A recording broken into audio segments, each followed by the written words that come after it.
Ya kemarin ke Jogja, Temanggung, bolak-balik Solo. Baik, Shalom semuanya yang ada di live streaming di Facebook. Selamat hari Minggu untuk kita semua. The Chosen Generation kembali mengadakan ibadah online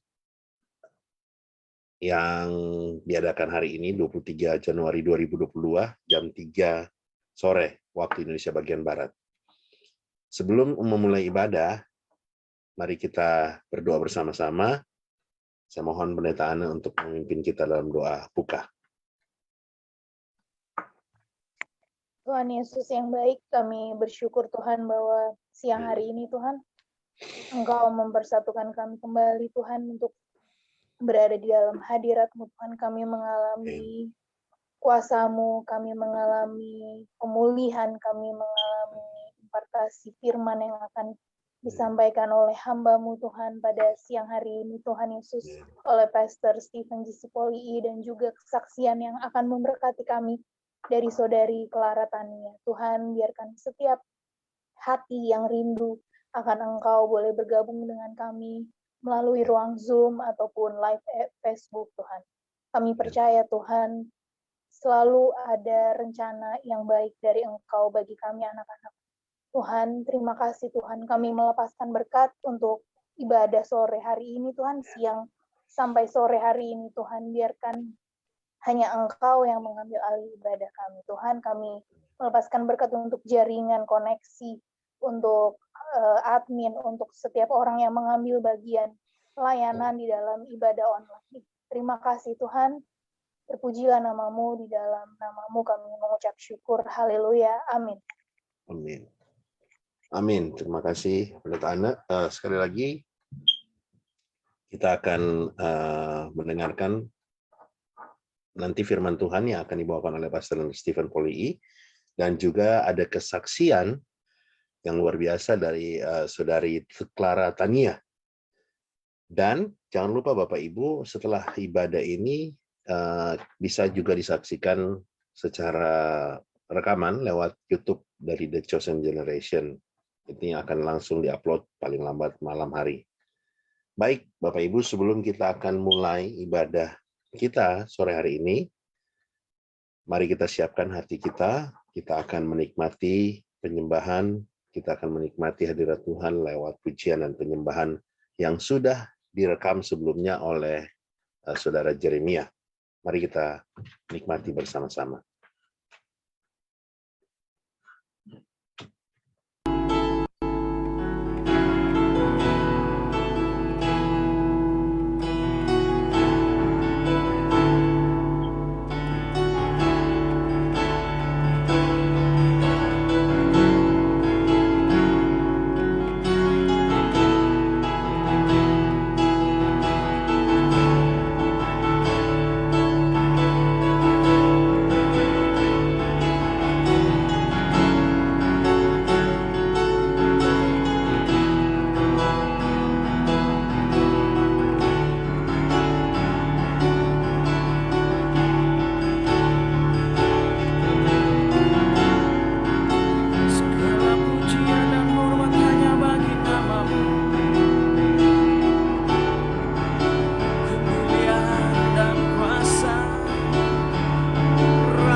Sembahlah Dia, sembahlah Tuhan, sembahlah Raja kita.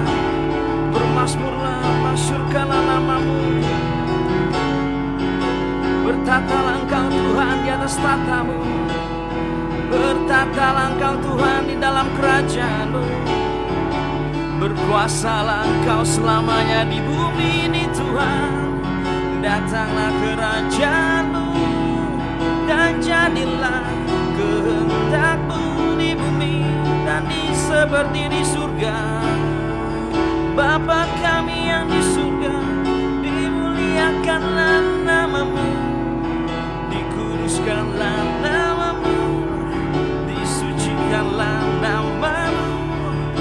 Segala hormat hanya bagi-Mu, Jehovah El Shaddai, Adonai, Yeshua Mesias.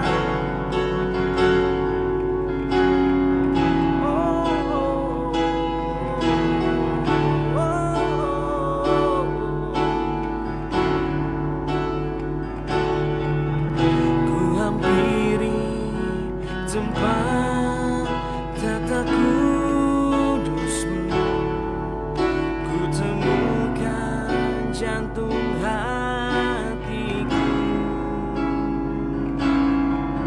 sebagai dupa yang harum persembahanku, kan ku cium kaki Rajaku. Ku hampiri tempat tata kudus-Mu, ku temukan jantung hatiku sebagai dupa yang harum persembahanku, kan ku cium kaki Rajaku. Ku hampiri tempat tata kudus-Mu, ku temukan jantung hatiku sebagai dupa yang harum persembahanku, kan ku cium kaki Rajaku. Ku hampiri tempat tata kudus-Mu, ku temukan jantung hatiku sebagai dupa yang harum persembahanku, kan ku cium kaki Rajaku, kan ku cium kaki Rajaku, kan ku cium kaki Rajaku.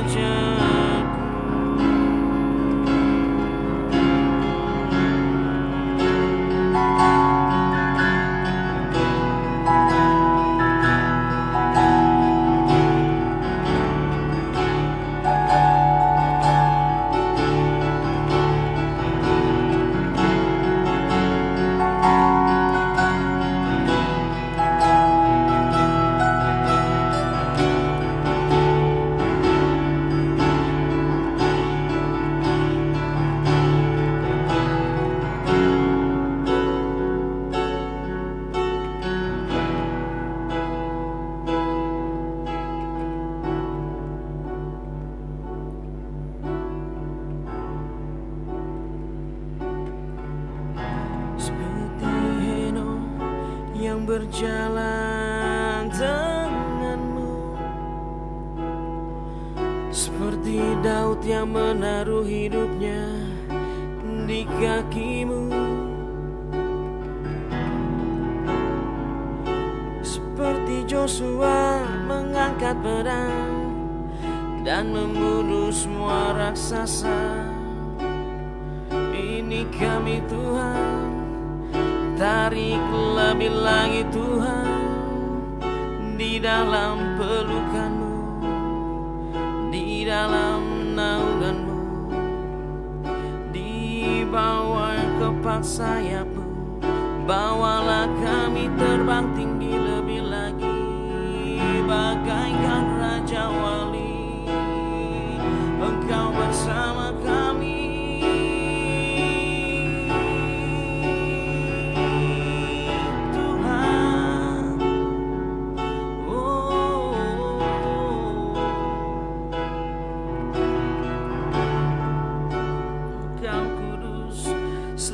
hanya kudus.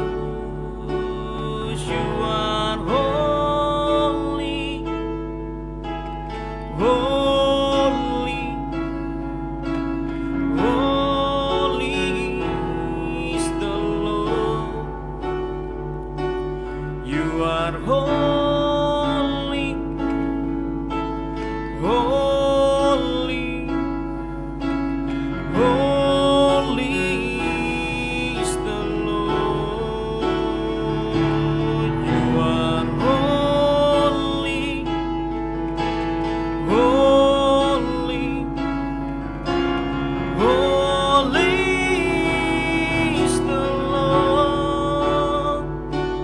You are holy, holy, holy is the Lord. You are holy, holy, holy is the Lord.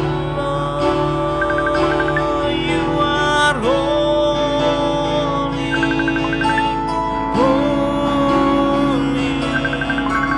holy, holy is the Lord. Holy is the Lord.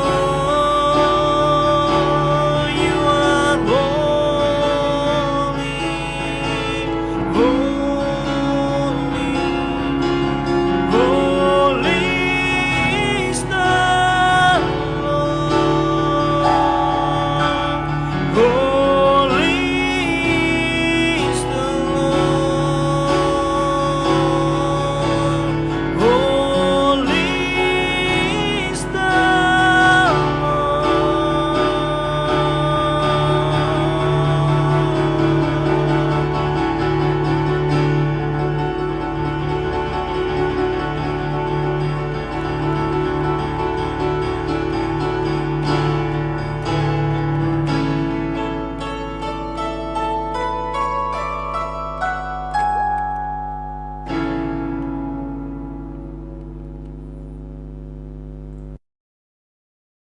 Ya, haleluya. Puji Tuhan, demikian tadi penyembahan yang luar biasa dari Saudara Jeremia yang mempersembahkan pujian penyembahan lewat rekaman. Baik, saya langsung saja serahkan kepada Pastor Stephen untuk membawa kita ke dalam firman Tuhan. Mari kita menikmati bersama-sama kebenaran Tuhan, yaitu Yesus Kristus sendiri lewat apa yang akan disampaikan oleh Pastor Stephen. Silakan. Haleluya, shalom semua. Lambaikan tangan, saudara. Terima kasih buat kesempatan luar biasa. Ibu Anne, semua teman-teman yang ada di Chosen Generation, terima kasih buat kasih yang Tuhan berikan pada saudara semua. Dan hari ini saya boleh melayani dalam menyampaikan firman Tuhan. Maafkan saya kalau handphone saya ini kurang bagus itunya, screen-nya. Jadi saya lupa aja sebenarnya mengganti. Kiranya ini tidak membuat berkurang maknanya, tapi saya percaya bukan karena kita, tapi karena Tuhan yang sudah memberikan firman dalam kehidupan kita. Mari kita berdoa sebelum kita akan mendengarkan firman Tuhan. Bapa kami dalam surga, terima kasih buat hadirat-Mu, buat kasih-Mu, buat kebaikan-Mu, buat keselamatan-Mu, buat darah-Mu, nyawa-Mu sendiri yang sudah menebus kehidupan kami, yang memberikan kami kehidupan yang kekal, Tuhan. Terima kasih, Tuhan, buat anugerah-Mu yang luar biasa. Kami ada sampai hari ini, sebagaimana kami ada, itu semua karena kemurahan Tuhan. Dan hari ini, jam ini, Tuhan, dimanapun kami berada, di daerah manapun kami berada, di belahan dunia manapun kami berada, dan mendengarkan khotbah ini, Tuhan, mendengarkan siaran ini, Tuhan, kami percaya Tuhan memegang hidup kami, Tuhan menjadi jawaban dalam kehidupan kami semua. Di dalam nama Tuhan Yesus Kristus kami berdoa dan kami mendengarkan firman Tuhan. Haleluya, amin, amin, haleluya. Haleluya. Puji Tuhan, saudara dikasih oleh Tuhan. Nanti saya minta Pak Frami ya, untuk nanti kita boleh baca firman Tuhan yang saya akan sampaikan nanti ayat-ayatnya ya. Oke, boleh. Wait ya. Supaya kita kerjasama. Ya, saya buka Alkitabnya dulu. Oke. elektroniknya. Oke, saya dikasih tema tentang new season, new hope. Sejujurnya sampai tadi saya nggak tahu mau ngomong apa, saudara. I don't idea ya. Tapi saya percaya Tuhan yang bicara, ya. Tuhan yang bicara untuk menyampaikan ini semua. Dan saya tahu tuh hari-hari ini memang ada begitu banyak fenomena-fenomena terjadi kan di dunia yang baru ini. Masa pandemi ini membuat banyak sekali pelajaran-pelajaran yang luar biasa dalam kehidupan kita. Membuat kita ini banyak hal yang baru, saudara. Ya kan? Banyak hal yang baru. Jadi yang tadinya kita nggak tahu, sekarang jadi tahu. Yang tadinya kita hanya lihat di film mungkin, ini sekarang sudah terjadi hari-hari ini. Dan saya percaya ini bukan, bagi kita orang percaya, bukan suatu akhir dari segalanya. Atau ini, wah kita harus takut pada keadaan. Ya. Tapi saya percaya ini anugerah bagi kita, di mana kita masih ada di saat ini, kita masih hidup di dunia ini, dan kita bisa menyaksikan betapa luar biasa dunia hari-hari ini. Saya percaya itu akan menguatkan kita hari-hari ke hari. Nah, saudara, mari kita akan baca dalam Matius pasal yang ke-25, satu ayat yang hari-hari ini beberapa kami, teman-teman kami, seringkali menyampaikan hal ini. Matius 25, Matius pasal yang ke-28, Matius 28 ayat 20. Ayat 20 bagian ya. B. Matius 28 ayat 20b. Mungkin sama-sama kita baca untuk ayat ini ya. Kalau kita bisa kasih unmute-nya, kita sama-sama membacanya. Matius 28 ayat 20b. 1 2 3. Aku menyertai kamu senantiasa sampai kepada akhir zaman. Haleluya. Ya. Aku menyertai kamu senantiasa sampai kepada akhir zaman. Oke.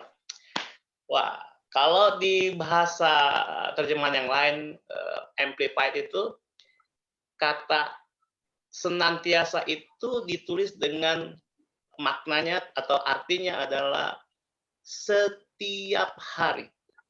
Aku menyertai kamu setiap hari sampai kepada akhir zaman. Every single day. Is it true, bro? Ya. Tuhan menyertai kita, bukan hanya setahun ini. Bukan hanya tahun-tahun ke depan saja. Tapi every single day, setiap hari. Setiap hari 24 jam Tuhan menyertai kita. Nah, saya katakan tadi seperti tema khotbah kita hari ini, new season, new hope ya. Karena saya percaya ada banyak hal yang terjadi di hari-hari ini yang baru. Orang banyak menyampaikan tentang musim-musim yang baru. Wah, saya kemarin waktu kita jalan ke Temanggung dalam pelayanan itu, saya dengar, waduh luar biasa. Hari ini ada gereja metaverse. Is it true, bro? Gereja metaverse. Baru dengar tuh. Gereja yang ada di dalam, bukan nanti, ini sudah ada di dunia maya. Wah, luar biasa. Kita pakai avatar untuk kebaktian, bro. Ya, dan itu sudah terjadi. Ada gereja di Indonesia yang akan sedang menuju ke situ. Ya. Karena begitu cepatnya berlalu. Saudara tahu hari-hari ini sedang heboh dengan NFT. Ya kan? Seorang anak muda dari Jawa Tengah yang tampangnya bukan pas-pasan, minus. Ya, tapi si Gozali itu, saudara, waduh, ya, dapat uang miliaran rupiah hanya dengan memposting mukanya yang luar biasa unik itu, saudara. Ya, jadi miliaran, tadi nggak punya apa-apa, cuma cuma seorang mahasiswa yang kita nggak tahu nama universitasnya di mana itu kerja ada. Tapi dia luar biasa, viral, dan itu menghasilkan uang luar biasa. Inilah dunia hari-hari ini. Pemimpin saya katakan ini, kalau kita punya anak-anak yang suka main game sekarang ini, jangan dimarahin katanya, jangan dilarang-larang, karena sebenarnya mereka sedang bekerja hari-hari ini untuk kita nanti. Karena game-game sekarang itu luar biasa, dunia maya itu luar biasa, ya, dan itu terjadi. Saudara tahu handphone ya, itu cepat sekali berputarnya. Segala sesuatu teknologi itu cepat sekali berganti. Semuanya berganti semua. Musim selalu berganti. Ya kan? Keadaan selalu berganti. Kita nggak bisa prediksi hari ini besok mau hujan atau enggak. Dulu kita bisa tahu, nanti bulan-bulan Juni baru hujan. Ya kan? Kira-kira begitu kan? Nanti Desember baru hujan. Nanti kita tahu musim-musimnya. Tapi hari ini, setiap hari kita berubah terus. Wah, ada yang terjadi sesuatu. Dunia sedang berubah dengan luar biasa. Tapi saya mau katakan pada saudara, satu hal. Seperti firman Tuhan kita dari Matius pasal yang ke-28 ayat 20. Aku, Tuhan Yesus, menyertai kamu setiap hari, every single day, sampai kepada akhir zaman. Haleluya. Kalau saudara, dunia ini semua nggak pasti, betul kan? Karena perubahan-perubahan itu tidak pasti. Semua membuat kita tidak pasti, ya kan? Ekonomi kita jadi nggak pasti. Apa?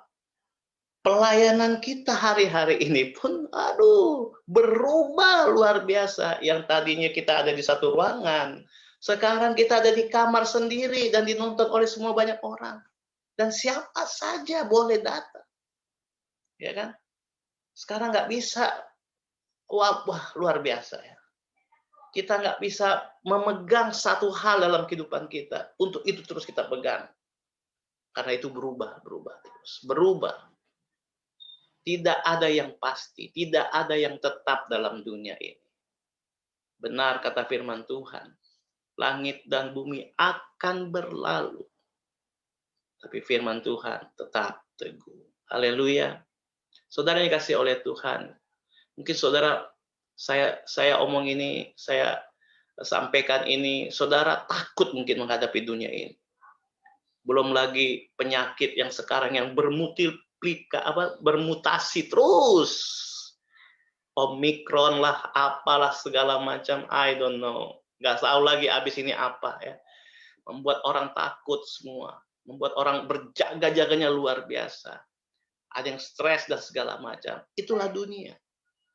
Semua serba tidak pasti. Yang pasti cuma satu, perubahan. Perubahan itu yang pasti. Selalu berubah, selalu berubah, selalu berubah. Nah, firman Tuhan yang kita baca hari ini mengingatkan kepada kita, walaupun selalu berubah, dunia berubah, musim selalu berubah, tapi Tuhan menyertai kita senantiasa. Hanya Tuhan yang tidak berubah, dulu, sekarang, bahkan untuk selama-lamanya. Yang percaya katakan amin. Haleluya. Tuhan Yesus baik dalam kehidupan kita.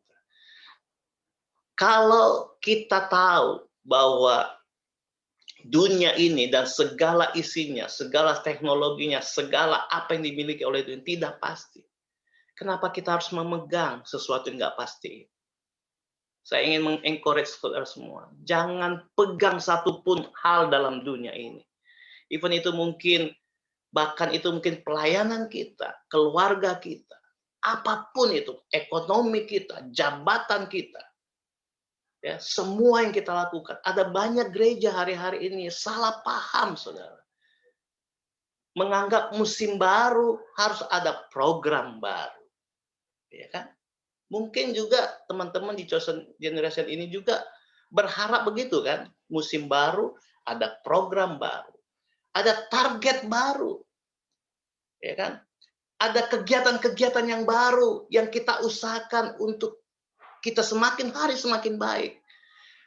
Tapi saya mau katakan saudara, itu tidak penting. Maafkan saya. I'm sorry. Saya harus katakan ini. Itu hal-hal yang akan selalu berubah. Ya. Program, apa semua, kegiatan, apa semua, seminar, apa yang kita mau lakukan untuk kita mengadjust semua orang, untuk kita berharap semua akan jadi baik. Itu pun nggak pasti, saudara. Pelayanan kita pun tidak pasti. Dan sudah terbukti 2020, 2021. Habis semua, lenyap. 2 tahun orang tidak bergereja. Dan bingung, saudara-saudara. Ya. Rasa ada sesuatu yang hilang. Merindukan.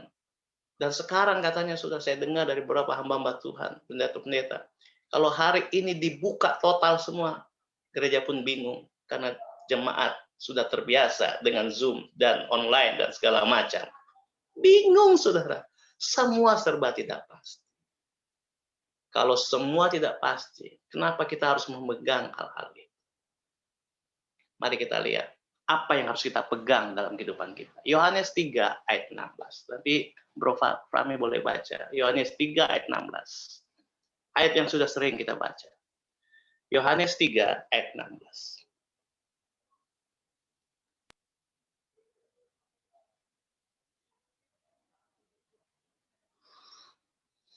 Yohanes 3 ayat 16. Ya, Yohanes 3 ayat 16 ada di screen Bapak Ibu semua. Karena begitu besar kasih Allah akan dunia ini, sehingga ia telah mengaruniakan anaknya yang tunggal, supaya setiap orang yang percaya kepadanya tidak binasa, melainkan beroleh hidup yang kekal.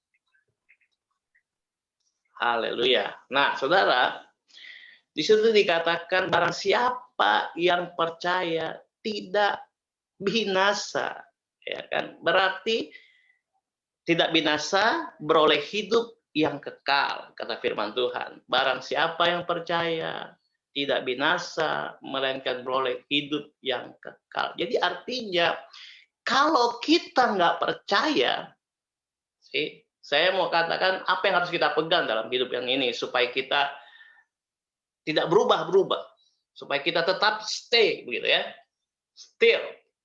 Apa yang membuat itu? Apa yang membuat tidak berubah? Ketika kita percaya kepada Kristus. Saudara bilang, apa? Saya sudah percaya dari zaman dulu. Percaya yang bagaimana, saudara? Seringkali kita percaya Yesus hanya sebagai penyembuh kita. Yesus sebagai penolong kita. Yesus sebagai orang yang bisa memberikan jalan keluar dan segala macam. Yesus hanya sebagai seseorang yang menolong kita. Banyak kali saya harus bilang gini ya saudara ya, minta maaf kalau ini menyinggung saudara, tapi ini banyak kali terjadi. Gereja hanya mengajarkan Yesus kepada hal-hal yang kita inginkan saja. Apa yang menjadi keinginan kita. Yesus dibuat sesuatu untuk memenuhi kebutuhan-kebutuhan kita, untuk memenuhi semua keinginan-keinginan kita. Makanya kita bilang Yesus itu penyembuh kita, Yesus itu penjamin hidup kita, Yesus penjaga kita, dan yang memberkati, dan bla bla bla bla. Tapi harusnya percaya itu, supaya kita beroleh hidup yang kekal, adalah begini saudara. Percaya kepada Yesus Kristus sebagai Tuhan dan Juru Selamat, yang sudah menebus hidupmu di kayu salib.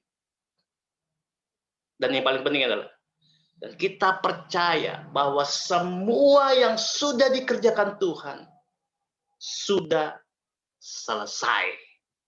Sudah sempurna.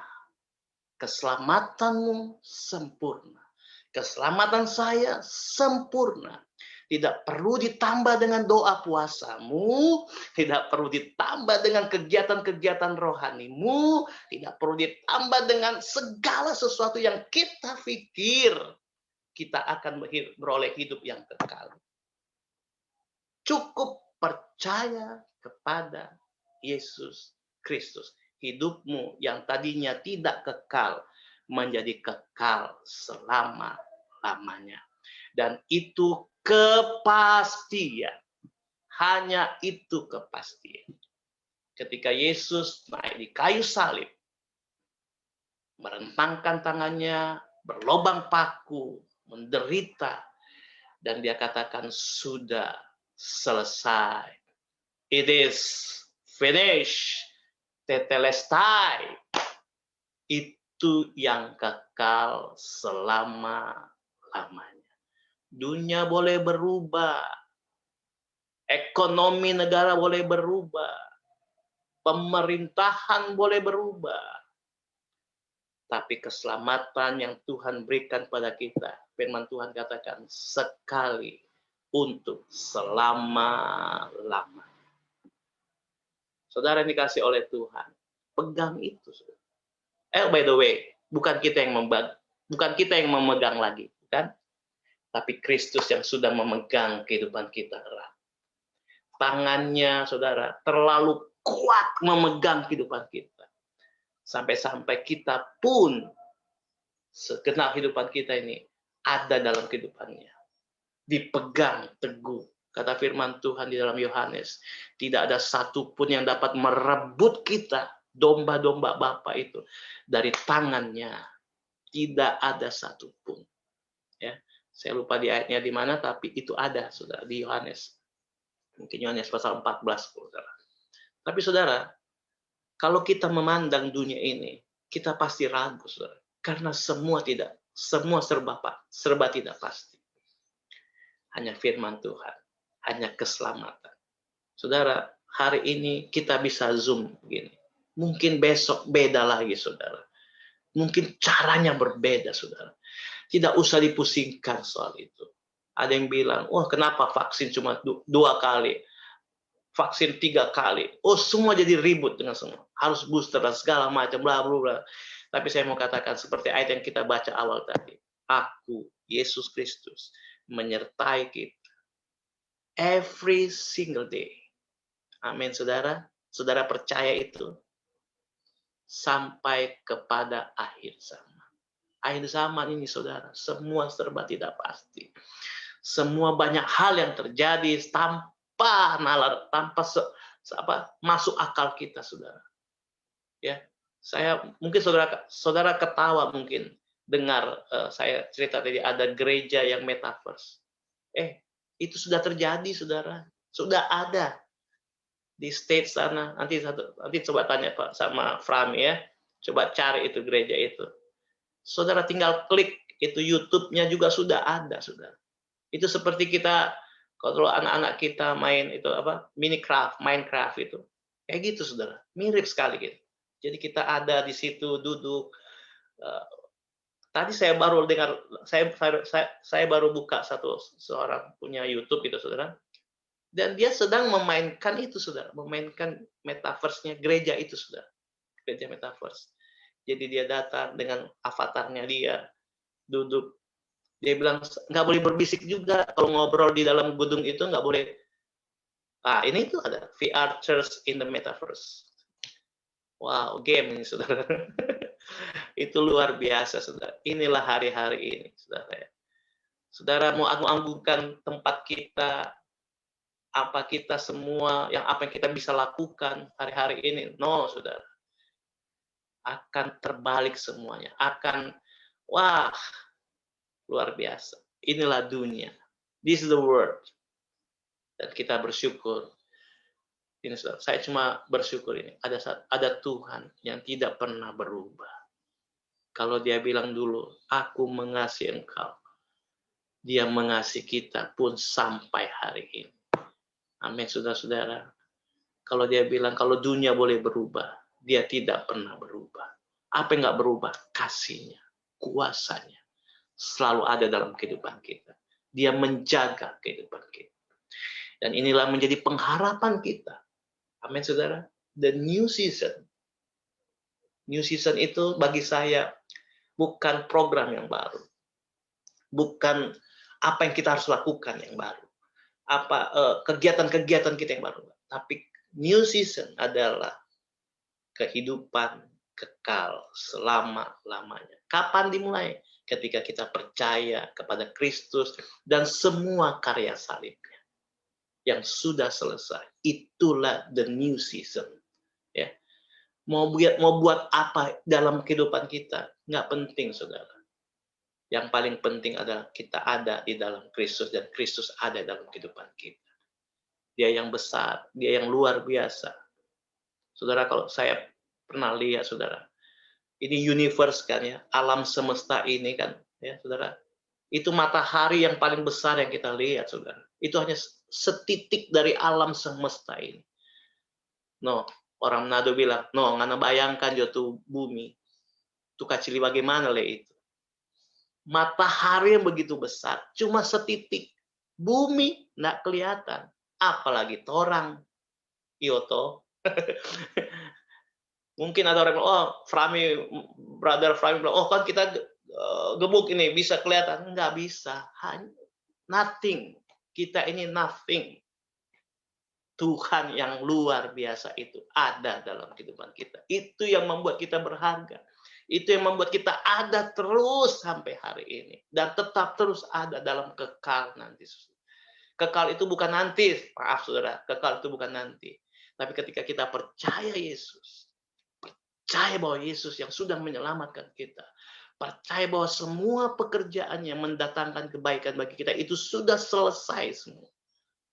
Itu percaya dan itu kekal selama-lamanya. Bukan nanti waktu kita mati, no. Hari ini juga ketika engkau percaya, siapapun di sana ya yang mendengarkan firman Tuhan ini, yang mendengarkan sharing ini, saudara. Kalau engkau percaya 100% bahwa Yesus hanya Yesus saja yang sudah menyelesaikan semua pekerjaannya dengan sempurna, mendatangkan kebaikan bagi kita.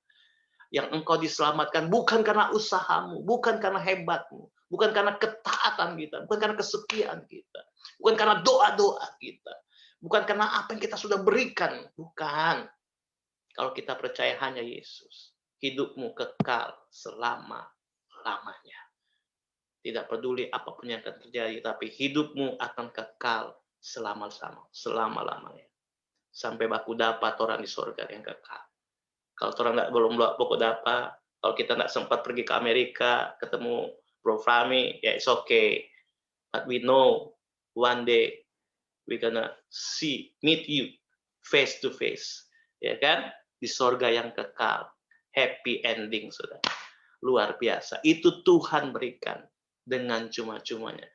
Karena begitu besar kasih Allah akan dunia ini, sehingga Ia telah mengaruniakan. Itu telah, saudara. Ya, kalau bahasa Inggris sudah pas, sudah selesai, telah selesai, telah dikaruniakan. Bukan nanti akan dikaruniakan, bukan sedang dikaruniakan, tapi sudah, telah selesai. Dikaruniakan anaknya yang tunggal. Anaknya bos, nggak main-main komang ini. Anaknya DP hidup sendiri. Bahasa Manado ini ya. Hidupnya sendiri, nyawanya sendiri. Supaya kita beroleh the new season itu. Hidup yang kekal. Tidak ada lagi kesementaraan. Program, acara, gereja, pelayanan, aktivitas kita, apalagi jabatan kita, keluarga kita, bahkan saudara, itu sementara. Kesementaraan. Ada waktunya. Ya, selesai semua. Tapi lihat, segala sesuatu itu di dalamnya ada Yesus Kristus yang memberikan kehidupan kekal. Itulah musim yang baru. Ada lagu katakan, musim akan selalu berganti. Kasih Tuhan tetap abadi. Amin, saudara. Di udara Tuhan pelihara karena kasih-Nya Ya kan? Tuhan Yesus baik. Burung di udara, dia pelihara. Rambut di kepala kita jatuh pun dia tahu. Amin, saudara-saudara. Karena dia yang memegang kehidupan kita. Kita baca dalam Roma pasal yang kelima, ayat kelima sampai dengan 6. Bro, silakan. Roma 5 ayat 5 sampai dengan 6. Roma pasal yang kelima, ayat 5 dan 6.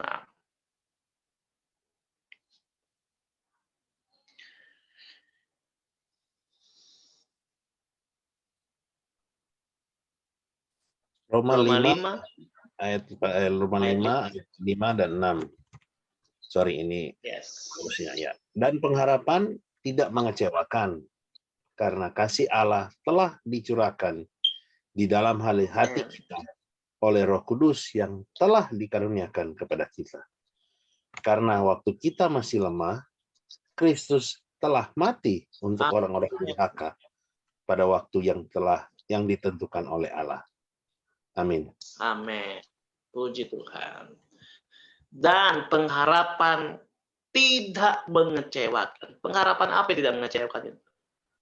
Yaitu bahwa kita diselamatkan bukan karena sucinya kita, bukan karena kudusnya kita, tapi justru ketika kita masih durhaka, masih lemah, masih berdosa, masih berlumpur dosa, kita sudah diselamatkan oleh kasih karunia Tuhan. Dan itu, saudara, pengharapan yang tidak mengecewakan. Haleluya, saudara-saudara. Dunia boleh berubah. Amin. Kita boleh kembali ke screen nggak? Nah, dunia boleh berubah, ya kan? Tapi Tuhan sudah memberikan musim yang baru, yaitu kekekalan. Dan dia menjadi jaminan kita bahwa satu kali waktu, tempat yang tidak ada air mata, tempat yang tidak ada susah, tempat yang tidak ada penyakit, disiapkan Tuhan bagi kita. Heaven is now. Amin. Itulah pengharapan kita. Namamu tidak pernah akan dihapus oleh karena kesalahan-kesalahan. Itu kata firman Tuhan. Tidak ada kuasa, tidak ada kekuatan yang dapat mencabut, menghapus nama kita dari kitab kehidupan. Itu sudah ditulis, bukan hanya dengan tinta emas, tapi setiap nama kita ditulis dengan darah Yesus Kristus. Punggungnya yang dicambuk 2000 tahun yang lalu itu memberikan nama-nama kita, tercantum nama-nama kita, supaya oleh bilur-bilur Tuhan kita sudah disembuhkan Tuhan, kita sudah diselamatkan Tuhan. Yeremia pasal 29 ayat 11, saudara tahu semua. Yeremia 29 ayat 11 katakan, rancangan-rancangan Tuhan itu rancangan damai sejahtera. Rencana-rencana Tuhan itu rencana damai sejahtera. Bukan rancangan kecelakaan. Ada ya, terjemahan lain, bukan rancangan kemalangan katanya. Bukan rancangan kejahatan, bukan rancangan kecelakaan. Ya, bukan rancangan kesialan. Malang itu kan sial kan, ya. Not lucky gitu ya, unlucky gitu ya. Tapi bukan itu yang diberikan, tapi rancangan yang Tuhan berikan ada rancangan damai sejahtera. Ingat, Yeremia itu sebelum salib loh ditulis. Ya kan? Nabi sebelum Kristus. Bagi kita sekarang yang sudah lewat dari salib, sudah menerima karya salib itu bukan lagi rancangan yang akan kita raih, tapi kita sudah meraihnya hari ini. Ketika kita percaya kepada Kristus, ketika Yesus mati di kayu salib, itu sudah diberikan kepada kita. Damai sejahtera, penuh dengan harapan, itu sudah ada dalam kehidupan kita. Kalau saudara bertanya, kan ini saya masih susah, saya masih sakit, saya masih ini, saya masih itu, saya masih itu. Brother and sister, I just want to talk. Ya, dengar baik-baik. Apapun yang kita alami, semua pencobaan katanya, semua kesusahan, itu hanya konsekuensi dari dosa yang sudah dilakukan oleh Adam dan Hawa. Itu bukan karena engkau yang kurang, bukan. Itu bukan karena engkau yang lalai melakukan segala sesuatu, yang tidak. Bukan itu. Semua sudah ditetapkan, sudah diampuni. Ya, Roma 8 ayat 1 katakan, tidak ada lagi penghukuman di dalam Kristus Tuhan. Tidak ada lagi penghukuman dalam Kristus Tuhan. Oke? Jadi jangan, kalau kita susah, kita sakit, kita menderita, itu bukan karena kesalahan-kesalahannya dan Tuhan marah kepada kita, ya. Itu hanya karena konsekuensi kita dalam dunia ini. Ini berputar loh, saudara. Dunia ini cuma berputar saja. Apa yang saya alami hari ini akan dialami oleh Frami nanti. Sakit saya, sakitnya dia, sakit semua, saudara-saudara. Ya, tidak ada yang luput dari penyakit. Karena memang konsekuensi dari dunia ini. Karena kita hidup dalam dunia. Ini daging memang diberikan jatahnya untuk itu, saudara, menderita. Tapi Stephen Polii, Frami, Tengel, Ibu Anne, semua kita. Bukan itu, saudara. Kita ini, the spirit, the man of spirit, gitu kan. Manusia roh yang sudah ditebus Tuhan. Sudah komplit. Seturut segambar rupa Tuhan. Wow. Amin. Tidak ada lagi dalam kehidupan kita yang harus diperbaiki lagi. Tidak ada. Kalau karakter kita, itu just karakter. Di dunia ini selesai, sudah. Dan itu nggak pernah engkau bawa mati, saudara. Nggak pernah. Nggak pernah engkau akan bawa ke dalam kekekalan nanti. Ya. Engkau yang pemabuk hari ini, nggak akan mabuk nanti, akan di surga yang kekal. Maksudnya mau minum, toh. Itu kan. Ya. Semua. Asal kamu percaya Yesus. Asal kamu percaya Yesus. Asal kamu percaya dan semua yang sudah diselesaikannya, itu done. Perfect, totally perfect, kan? Saya mau bilang apa lagi, saudara? Yesus terlalu cukup bagi kita semua, terlalu luar biasa bagi kita. Kalau kita masih ingin menambahkan apa yang dilakukan Yesus dengan cara-cara kita, doa, puasa, saya mau katakan kepada saudara, saudara sedang mendegradasi kuasa salib itu. Saudara sedang mendegradasi kuasa karya salib itu. Salib itu sudah sempurna, bro. Nggak usah ditambah dengan kegiatan-kegiatan kita. Saya nggak anti tentang kegiatan rohani. No. Tapi jangan lakukan itu untuk supaya kita selamat. No. Tapi lakukanlah itu karena engkau tahu engkau sudah diselamatkan. Dan itu sudah selesai di kayu salib. Kalau kita bisa meeting Zoom hari ini, mendengarkan firman Tuhan, itu karena ucapan syukur kita. Mengatakan bahwa saya tidak ada apa-apanya. Hanya Yesus yang lebih besar. Just like that. Bukan kita mencari perkenanan Tuhan, bukan mencari ini dan itu, berkat, apalagi berkat. Ya, bekerja dong. Seperti Pak Frami, bekerja. Tuhan yang berkati, ya kan? Bukan karena bekerja juga kita diberkati, no. Tapi semua kita dikasih skill, dikasih kekuatan, dikasih kemampuan. Itu juga yang harus dijalani. Itu juga konsekuensi dari kita hidup dalam dunia ini. So, jadi pengertian-pengertian yang itu, saudara, yang terlalu rohani, sepertinya rohani. Itulah musim yang lama. Amin. Itu sudah berlalu. Itu dikejar, kata firman Tuhan, itu semua dikejar oleh bangsa-bangsa yang tidak mengenal Tuhan. Tapi kita, carilah dulu kerajaan Allah beserta segala isinya. What is that? Itulah karya salib. Itulah hidup yang kekal. Itulah musim yang baru. Dan Tuhan sudah berikan kekuatan, pengharapan yang luar biasa. Tuhan Yesus memberkati kita semua. Haleluya. Amin. Saya serahkan kepada Frami. Iya, haleluya. Luar biasa penjelasan dari Pastor Stephen. Intinya adalah percaya. Karena memang saya juga sering mengatakan di ruangan Zoom ini bahwa kita dibilang orang percaya, kadang-kadang kita nggak percaya gitu. seperti ada tertulis dalam firman Tuhan kan, tolonglah kami yang kurang percaya. Jadi saya suka bikin istilah, sebenarnya lawan dari iman itu bukan ketidakpercayaan. Lawan dari iman itu bukan kita tidak percaya, tapi lawan dari iman itu adalah kontrol. Karena kita ingin semuanya terkontrol dalam pikiran kita, dalam genggaman kita. Kita ingin semuanya terkontrol dengan baik. Kita ingin semuanya baik-baik saja. Dan itulah sebenarnya. Jadi, ya seperti kata Pastor Stephen tadi, tidak ada yang kita bisa pegang. Saya ingat ada beberapa poin yang bukan saya mau mengulang, tapi saya ingin menekankan seperti hujan, karena saya mengalami di sini.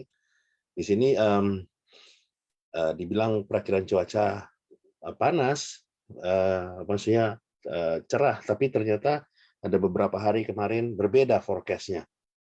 Seperti di Jakarta juga ya.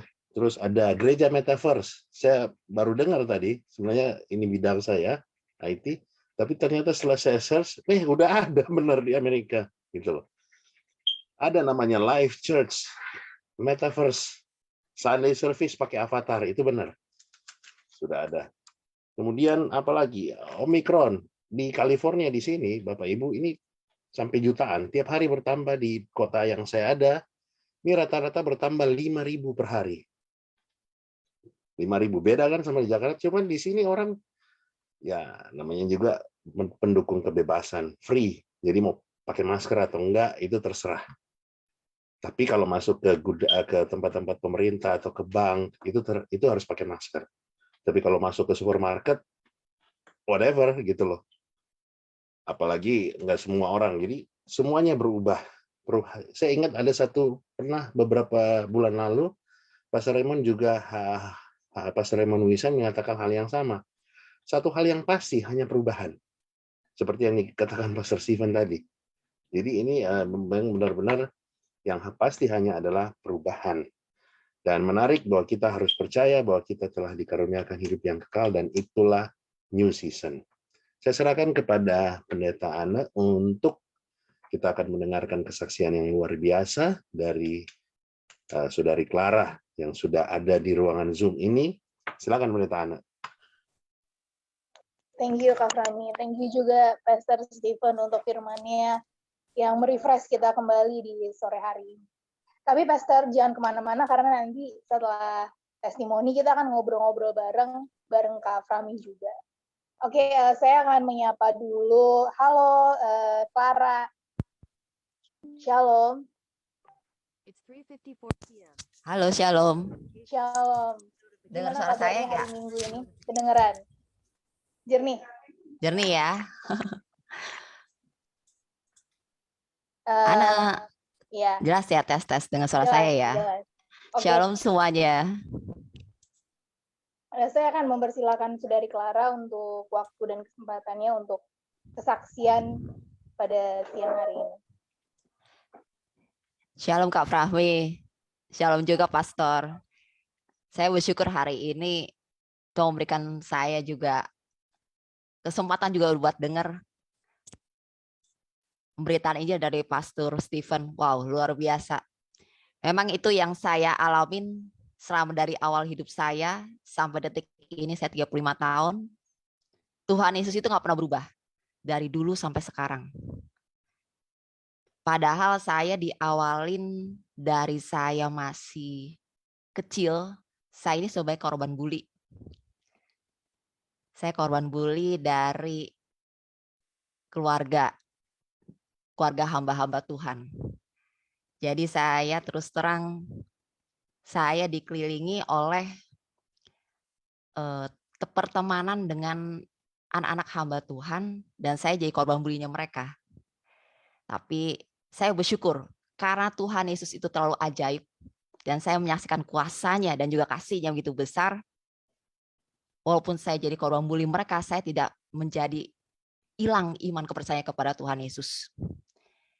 Dan karena saya jadi korban bully dari mereka, saya bersyukur saya bisa memberikan kesaksian kepada barisan anak-anak yang tadinya percaya Tuhan Yesus, menjadi kumpulan ateis. Jadi saya memiliki pertemanan dengan teman-teman yang memang mereka banyak yang notabene-nya itu dari keluarga Kristen, tapi karena kekecewaan kepada hamba Tuhan atau orang Kristen, karena melihat perbuatan mereka atau karakter mereka, mereka jadi memutuskan untuk, aduh deh, saya nggak mau percaya sama Tuhan Yesus lagi. Sebenarnya kasihan ya nama Tuhan Yesusnya. Padahal Tuhan Yesusnya nggak kenapa-napa, jadi korban gara-gara ulah manusianya. Ya, saya awalin dengan pertemuan saya dengan suami saya. Suami saya sebenarnya dari kecil dia pelayanan di gereja, dari sekolah minggu, remaja, pemuda, bahkan banyak ikut kegiatan-kegiatan gereja di mana-mana. Tapi karena dia masuk ke dalam dunia gereja dan banyak ketemu dengan anak-anak Tuhan yang notabene anak-anak pendeta, yang mereka itu bukannya menunjukkan karakter kepribadian Kristus, tapi malahan mereka itu lebih parah daripada orang-orang yang belum percaya Tuhan. Jadi suami saya sempat hilang arah dan dia sempat mengatakan, udahlah saya kayak gini aja, nggak ikut Tuhan Yesus kok, baik-baik aja kok. Nah, dari dengan pertemanan saya dengan suami saya ini, saya itu banyak dikenali dengan teman-teman dia, kumpulan orang-orang ateis. Mereka itu sebenarnya anak-anak yang nice, anak-anak yang rendah hati, anak-anak yang juga memiliki jiwa sosial yang tinggi. Tapi mereka itu karena kecewa, mereka bilang daripada saya jadi anak-anak brengsek, saya ikut kumpulan ini, tapi toh juga kita bisa kok jadi orang sukses. Nah, sayang sekali saya melihat ini semua. Padahal kalau mereka bertumbuh dalam iman kepada Tuhan Yesus, mereka akan menjadi orang yang lebih luar biasa. Nah, saya bersyukur dari pertemanan saya dulu dengan suami saya ini, saya jadi berusaha memahami dunia mereka. Kok mereka bisa sampai hilang kepercayaan? Ternyata mereka itu sebenarnya karena mereka melihat kok anak Tuhan itu, maaf nih ya saya jadi ngomongin pastor, ada hamba Tuhan juga di sini, tapi saya mesti ngomong fair-fair karena ini ada kesaksian kenyataannya yang saya alami dan saya dengar dari kesaksian mereka. Mereka itu sering kali bilang, saya sering lihat anak-anak Tuhan ujung-ujungnya pakai nama Tuhan untuk melakukan hal-hal yang tidak baik. Satu. Terus kedua, mereka sering bilang juga, saya aja sebagai anak Tuhan, bukan nggak percaya Tuhan Yesus, tapi kok saya masih mau bekerja keras. Saya nggak minta-minta, saya nggak bersungut-sungut. Tapi kalau saya lihat anak-anak Tuhan, malah banyak yang kerjanya minta-minta, sungut-sungut, terus banyakan ngomongnya daripada kerjanya. Ntar kalau misalnya ada musibah apa, coba pakai nama Tuhan Yesus doang yang dijual. Tapi nggak ada tindakan, nggak ada solusi. Ya kalau lihat kayak gini, saya susah ngomong juga dengan mereka. Karena apa? Memang saya nyaksikan dalam dunia anak-anak Tuhan. Saya pun juga sendiri korban bully dari anak-anak Tuhan juga. Dan mereka itu nggak pernah merasa salah gitu loh. Ya susah juga kalau ini merupakan karakter mereka dan mungkin nggak ada yang pernah negur mereka. Karena kadang-kala menurut versi anak-anak ateis ini, kalau mereka udah pakai nama Tuhan, nggak ada yang berani negur. Jadi nanti tunggu aja sampai Tuhan yang negur langsung. Nah ini juga merupakan juga menurut saya bukan hal yang tepat. Karena itu saya bersyukur suami saya yang tadinya masuk dalam golongan mereka. Karena Tuhan Yesus begitu kuasa. Tuhan Yesus caranya begitu ajaib. Jadi suami saya itu melihat dulu dari perbuatan kita. Jadi waktu awal saya berusaha menarik dia untuk percaya kembali kepada Tuhan Yesus dari pergaulan ateisnya. saya berusaha minta petunjuk Roh Kudus, gimana Tuhan? Oh, saya itu harus nunjukin perbuatan kasih saya dulu, pelayanan kasih. Jadi mereka nggak mau percaya omongan kita aja, jadi kayak tong kosong bunyi nyaringnya aja. Mereka tuh mentahin semua firman-firman Tuhan, mereka hafal firman Tuhan, bukannya nggak hafal. Tapi mereka mau lihat bukti nyatanya mana dalam kehidupan sehari-hari. Ya, puji Tuhan suami saya akhirnya kembali percaya menerima Tuhan. Dan saat ini juga kami dalam proses untuk membawa bapak mertua untuk percaya kepada Tuhan.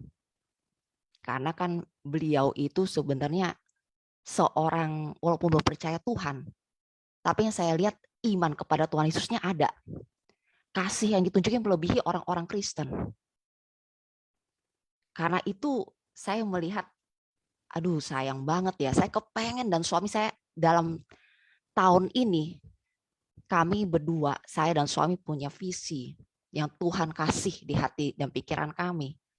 Kami rindu untuk bawa kita tuh dalam satu komunitas di mana kita punya kesatuan untuk menarik jiwa-jiwa seperti mereka. Daripada kita susah-susah dari Muslim atau agama yang jadi Kristen. Ini dulu nih, mereka yang ateis ini nih, yang tadi udah percaya Tuhan Yesus jadinya setengah-setengah hati jadi percaya nggak percaya Tuhan. Ini dulu nih yang kita tarik. Mereka itu banyak. Jadi mereka banyak juga. Mereka tuh bentuk satu komunitas juga untuk golongan ateis ini. Karena saya tahu semua dari suami saya, jadi paham. Aduh kasihan banget ya. Mereka baik tapi kok hilang kepercayaan. Karena itu saya dari kemarin berdua sama suami, yuk kita cari komunitas di mana kita tuh bisa terima. Kita bisa terima masukan dari orang. Jadi rata-rata yang saya lihat mereka tuh yang penting kita tuh fair. Orang-orang ateis ini yang penting kita tuh fair sama mereka. Kalau misalnya janji A ya A, janji B ya B, lebih baik nggak usah janji daripada kita ngomong doang nggak ada tindakan. Jadi otomatis sebenarnya susah sih kita cari orang yang bisa bertahan untuk percaya kepada Tuhan Yesus dalam kondisi apalagi kondisi ekonomi sekarang kayak gini. Tapi saya bersyukur di tengah kondisi corona seperti ini, malahan Tuhan makin menunjukkan kuasanya, menunjukkan visi misinya ke depan. Dan kita tuh berharap ada komunitas orang-orang yang memperhatikan kepada mereka. Kita rangkul mereka supaya mereka tuh lihat, oh Tuhan Yesus, anak-anak Tuhan nggak semuanya loh seperti itu. Anak-anak Tuhan ada juga kok yang memiliki kepribadian Kristus. Biar mereka itu bisa membantu kita untuk menjadi saksi-saksi Kristus. Karena ya makin hari ke sini saya makin lihat makin banyak goncangan dari anak-anak Tuhan malahan. Mereka iblis kayaknya nggak seneng kalau misalnya banyak pengikutnya yang kembali ke jalan Tuhan. Karena itu saya berpikir karena komunitas kita masih kecil jumlahnya, marilah saya ada kerinduan untuk mensolidkan supaya kita ini menjadi satu untuk melawan intimidasi iblis. Yang penting yang sama ini saya belum dapat adalah orang-orang yang mau dibentuk karakternya. Karena memang untuk membentuk karakter itu sulit. Dan saya juga mohon dukungan supaya untuk pelayanan di tempat kami, untuk visi misi kami, kiranya Tuhan makin membukakan jiwa-jiwa untuk dipulihkan. Saya kira kesaksian saya nggak panjang lebar karena saya ada ibadah, harus ikutin ibadah berikutnya. Nanti kalau saya kesaksian panjang dari ujung ke ujung.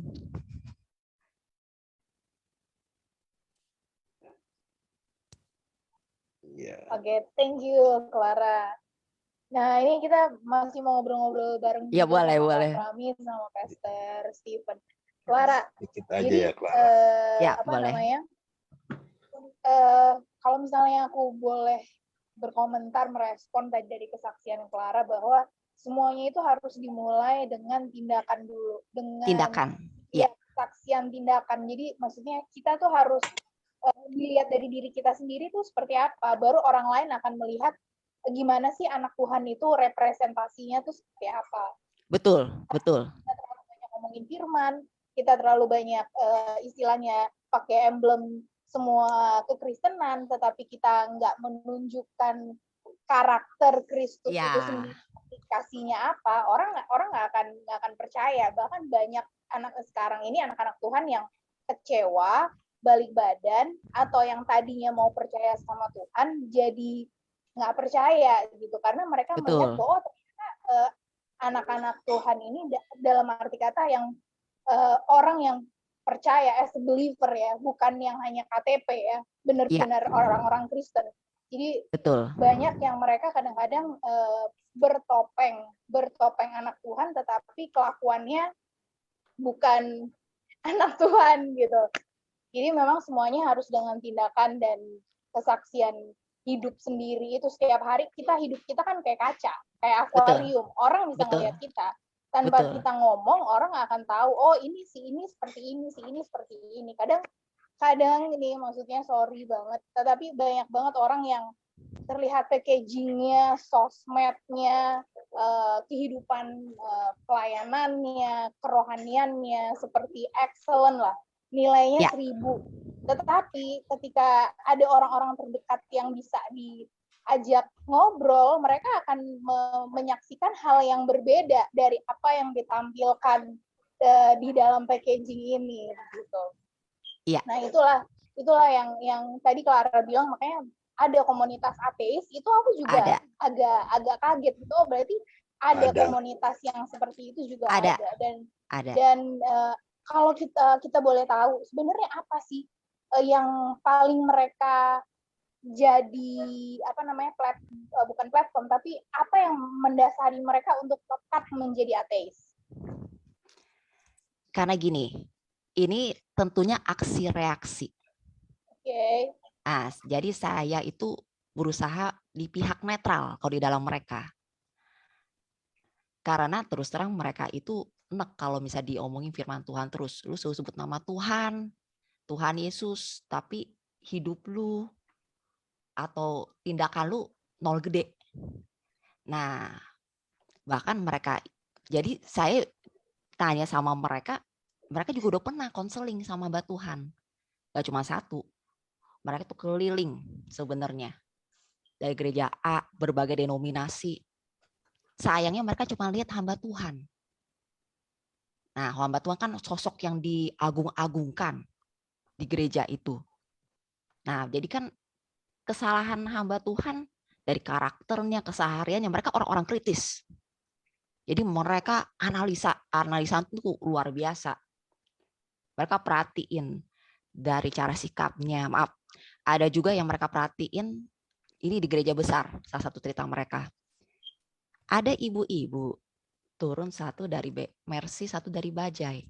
Yang dari Bajai salamin dulu. Tapi itu pendeta langsung megang tangan yang turun dari Mercy. Itu contoh simpelnya. Jadi mereka itu melihat dari sisi kemanusiaannya, dari empatinya tuh, nih pendeta cuma bagusnya di depan mimbar aja. Seakan-akan wah luar biasa, ngomong Tuhan Yesus. Tapi dalam kesehariannya tuh mereka lebih jeli memperhatikan. Dari kebanyakan sih yang mereka itu lihat dari sisi kesombongan, rohaninya, keegoisannya, keserakahan, itu semua mereka nilai. Dan itu memang sampai mereka ada juga yang bikin kata-kata barisan sakit hati hamba-hamba Tuhan. Nah, coba saya dari sisi ateis ya. Sekarang sisi dari pendeta. Saya sempat nanya beberapa pendeta. Gimana nih Pak atau Bu nanggepin orang-orang seperti ini? Oh, salah mereka sendiri. Siapa sih mereka sakit hati? Wah, aku bilang kalau misalnya aku di pihak ateis kalau dengar jawaban gini bisa makin ini lagi jauh dari Tuhan. Jadi yang saya lihat, yang saya bersyukur, saya berhasil karena Tuhan, kuasa Tuhan yang kasih, yang menjamah hati suami saya. Dan sekarang dia juga memiliki satu visi dengan saya. Yuk kita coba yuk supaya teman-teman yang ateis kita ajak pelayanan. Jadi pelan kita rangkul. Tapi yaitu mencari satu tim. Satu tim yang mereka tuh bisa saling yuk kita rangkul mereka yang solid. Itu yang gak gampang cari tim itu. Selama ini saya juga sama suami lagi cari yuk siapa ya yang kita bisa rangkul nih. Karena kasihan banyak kok komunitas single. Mereka itu banyak yang ateis juga. Kebetulan di tempat kita mau adain juga acara komunitas single. Karena kan Tuhan Yesus udah ada kemunculan pertama kali di mana? Perkawinan di Kana. Ya, betul. Haleluya. Oke, mungkin tadi dari respon Clara, mungkin aku bisa kasih tanggapan bahwa itulah pentingnya perjumpaan dengan Tuhan. Itulah pentingnya encounter with Jesus. Karena ketika satu pribadi mengalami perjumpaan secara pribadi dengan Tuhan, dia akan punya respon hati yang benar. Ketika sekelilingnya itu mau seperti apa, kayak tadi ada istilah barisan sakit hati, atau kita bisa ngomong karena lo punya kepahitan aja, lo kebanyakan punya kepahitan sih, lo ngelihat manusianya sih, lo gini. Nah, jadi kita akan mudah untuk melihat sisi negatifnya daripada sisi positifnya. Makanya tadi kayak Clara bilang, puji Tuhannya suami Clara sudah mengalami hidup baru, perjumpaan secara khusus dengan Tuhan. Jadi akhirnya paradigma, pola pikir, akal budi semuanya mengalami pembaharuan di dalam Tuhan Yesus, sehingga dia benar-benar receive Jesus, the wholeness gitu. Dia benar-benar mengalami semua kuasa Tuhan Yesus secara penuh. Jadi dia nggak lagi melihat Kristen atau orang-orang hamba Tuhan atau siapapun itu secara kacamata kita. Kadang-kadang kita juga sebagai orang Kristen, kalau kita punya sahabat Kristen aja, punya teman kenalan Kristen, dia jengkelin dikit aja, kita bilang, lo anak Tuhan kayak gini, kelakuannya kayak gini. Percuma lo tiap hari ngupload ayat Alkitab, tapi kayak gini. Nah, itu aja kita yang sesama misi, istilahnya satu gereja lah, satu pelayanan, segala macam. Makanya kembali lagi ke pribadi kita. Kalau kita mengalami Tuhan Yesus sendiri, ketika di luar kita itu seperti apa, menyakiti, misalnya nggak bikin kita enak hati, atau terlihat nggak baik, kita akan selalu punya respon hati yang, ya udahlah. Karena melihatnya itu pasti ke Tuhan. Melihatnya itu adalah buah-buah dari firman Tuhan. Makanya tadi Clara sama suami punya visi dan misi untuk membawa teman-teman yang ateis ini untuk encounter with Jesus. Itu bagus banget.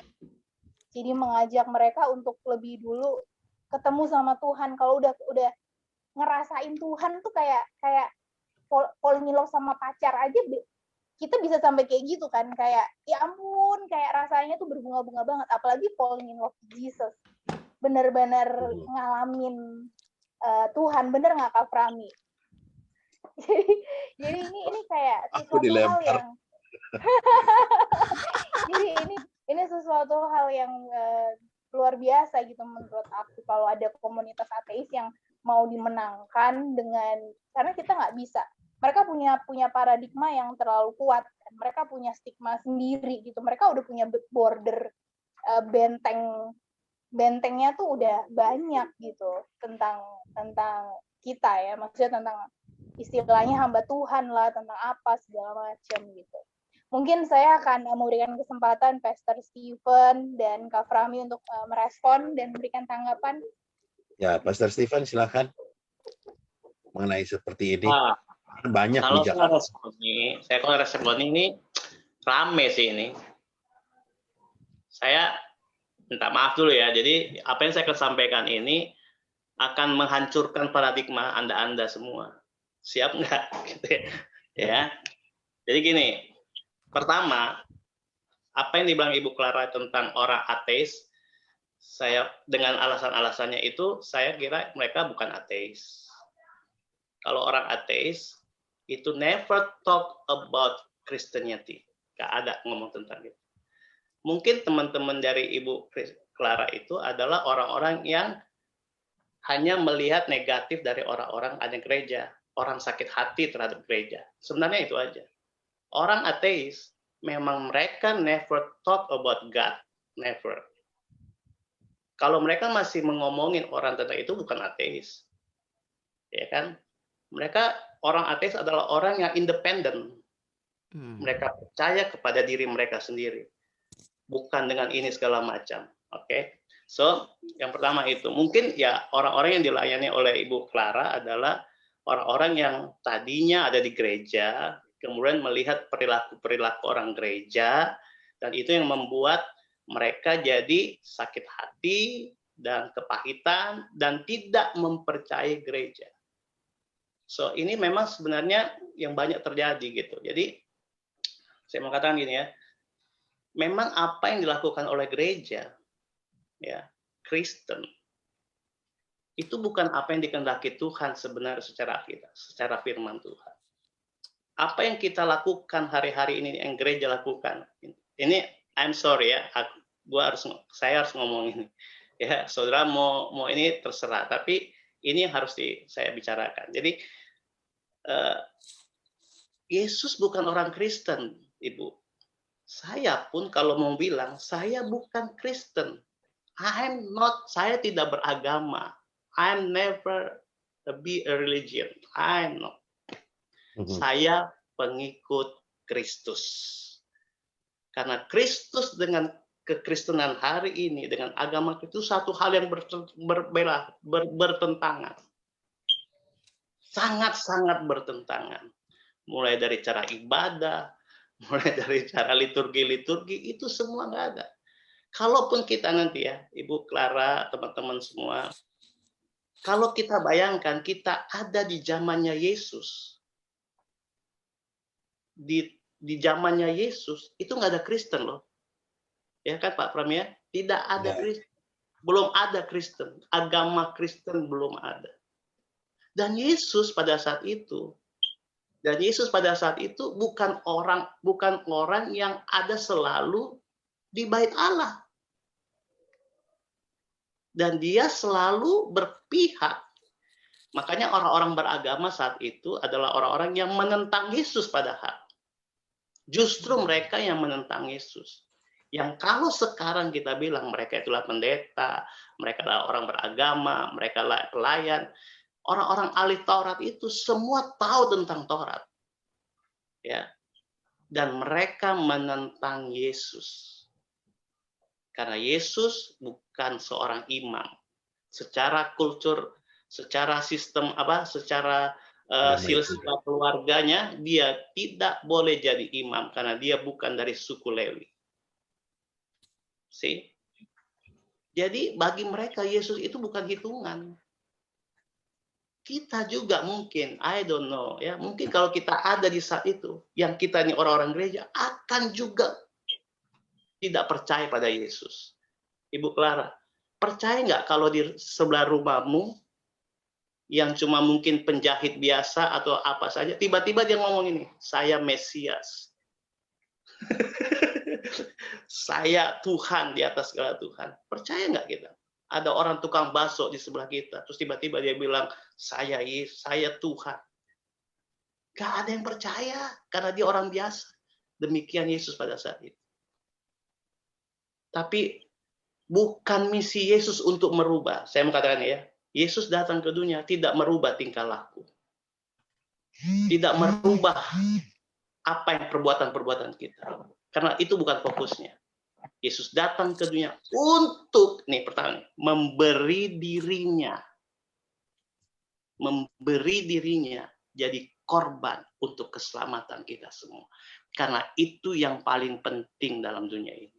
Bukan soal perubahan karakter, bukan soal perubahan tingkah laku, tapi metanoia itu perubahan pikiran.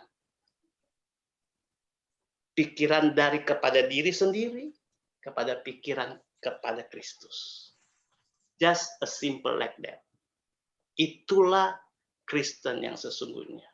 Tapi gereja hari-hari ini, Kristen hari-hari ini sama seperti agama yang lain.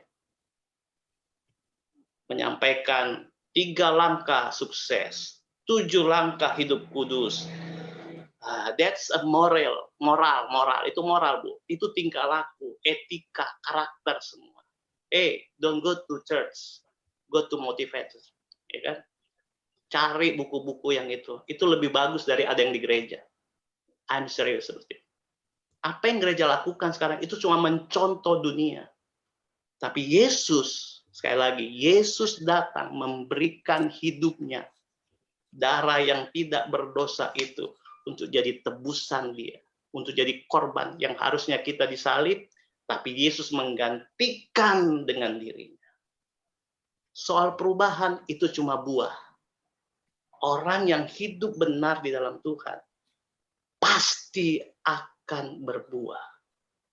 Tidak perlu dituntut, tidak perlu dicari-cari, tidak perlu.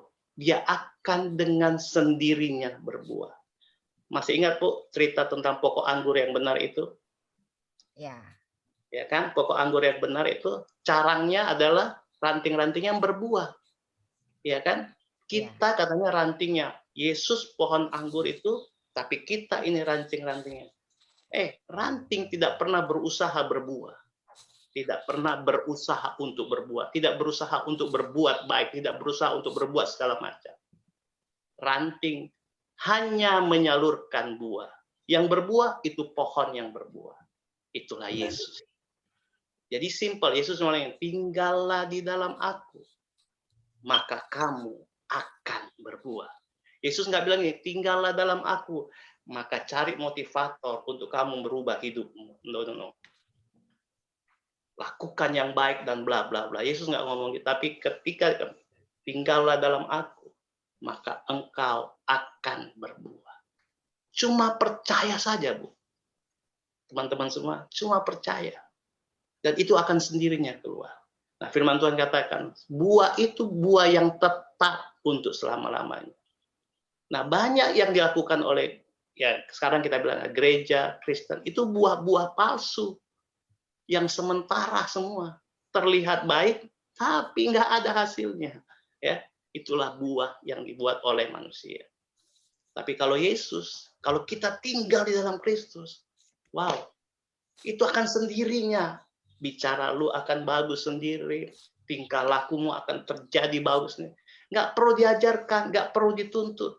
Yesus tidak pernah bilang kepada Sakeus, Sakeus sebelum kamu turun, kamu harus berjanji dulu, bla bla bla bla, harus kembalikan segala macam. Nggak pernah. Yesus nggak pernah gitu. Yesus cuma bilang, Sakeus hari ini aku turun, aku mau makan di rumahmu. Sakeus sendiri akhirnya yang berkata, aku mau kembalikan semuanya itu. Tidak pernah dituntut. Yesus pernah bilang kepada perempuan yang berzina, aku pun tidak menghukum kau. Pulanglah dan jangan berbuat dosa lagi. Kasihnya lebih dulu, bukan hukumannya. Dia kasih hidupnya dulu. Itu prinsip kekristenan yang benar. Prinsip kekristenan tidak mencari buah, tapi prinsip itu tinggal di dalam pokok anggur yang benar. Kira-kira gitu, saudara. Ya, teman-teman ya. Mungkin ini akan merubah paradigma.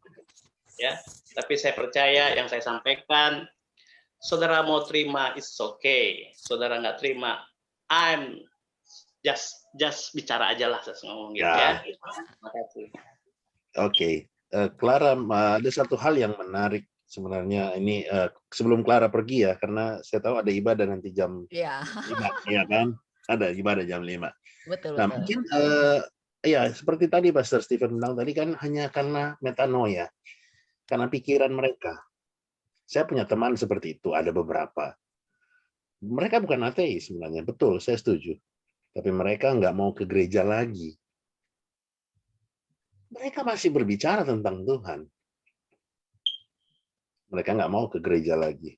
Dan ya mungkin kalau kita lihat Pastor Stephen bisa ngomong seperti ini, mungkin sekali-sekali bisa main dengan kerjanya, Pastor Stephen. Dia tiap hari membagikan makanan kepada orang-orang di seluruh Jakarta, tempat dia bekerja. Ya saya lihat bukan berarti itu menjadi fokus, tetapi yang seperti Pastor Stephen tadi bilang, itu buahnya, karena ada keluarga yang punya hati. Jadi mungkin anak-anak ini mungkin bisa diajak juga untuk, saya nggak tahu ya, boleh nggak Stephen seperti itu, untuk melihat bahwa ada orang-orang yang setiap hari, Clara, sebelum pandemik bahkan, sudah membagikan makanan gratis setiap hari. Pastor Stephen itu koordinator Jakarta Timur.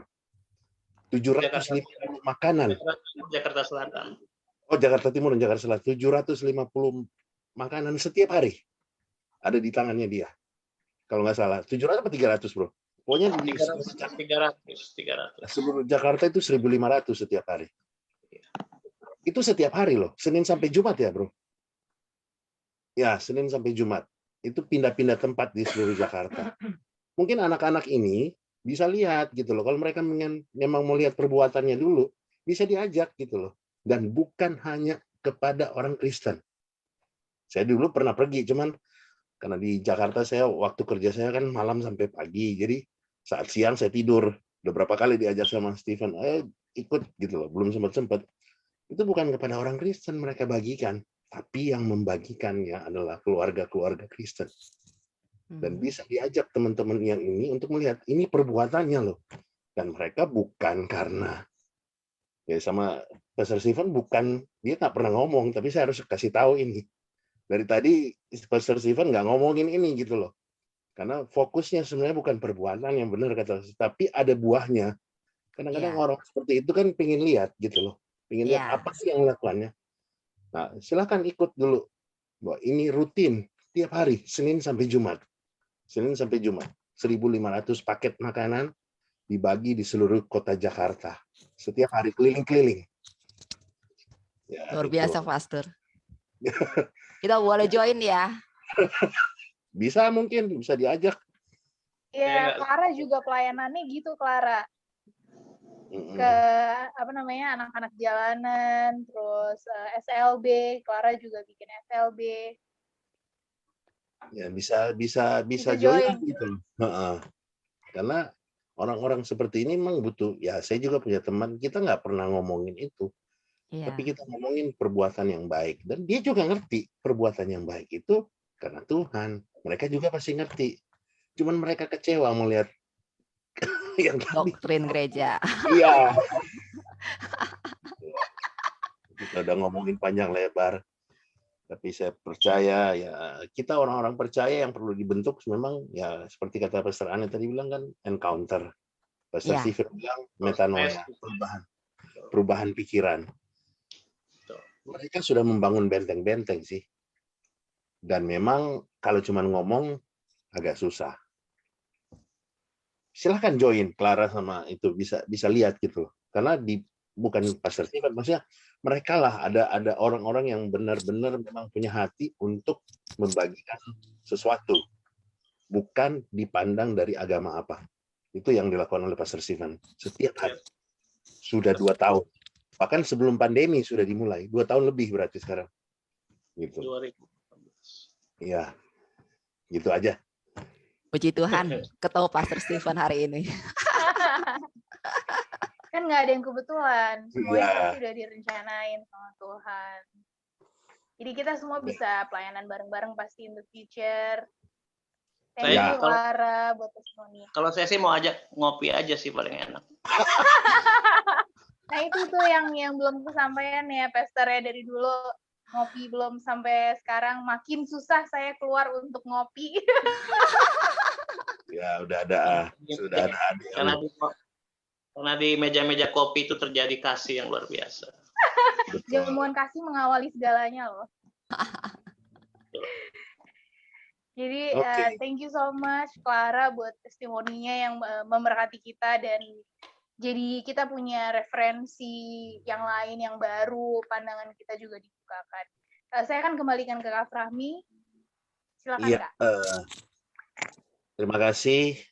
Kita sudah mendengarkan firman Tuhan yang luar biasa, yang mungkin untuk sebagian besar kita rada terbalik gitu loh, dibolak-balikan gitu. Apalagi dengan gamblang, Pastor Stephen bilang tadi nggak butuh perbuatan baik, tapi ternyata Bapak Ibu perbuatan baik itu dihasilkan karena kita sudah percaya, bukan karena perbuatan baiknya diawali, tapi karena kita tinggal, maka itu dengan sendirinya akan keluar.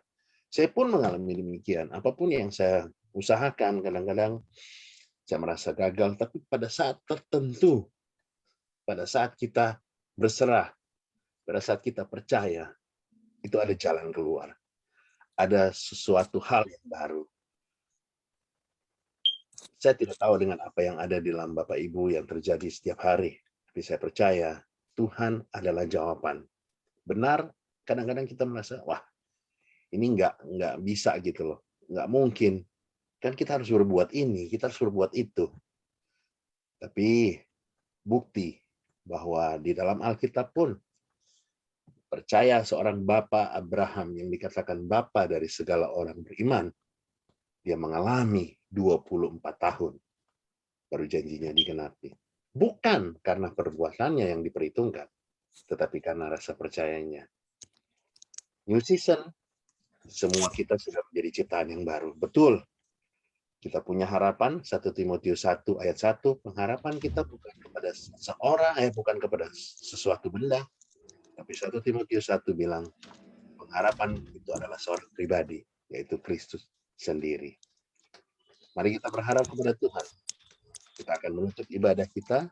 Terima kasih buat kita yang sudah hadir, baik yang dari Jakarta, dari Manado, saya sendiri ada di California. Kita akan menutup ibadah kita. Kak Prami. Ya, Sorry. kenapa?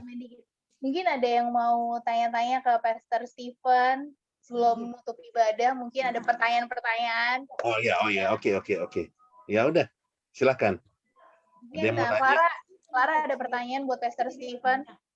Sorry. Ditanyakan atau peserta Zoom yang ingin menanyakan untuk Pastor Stephen, silahkan.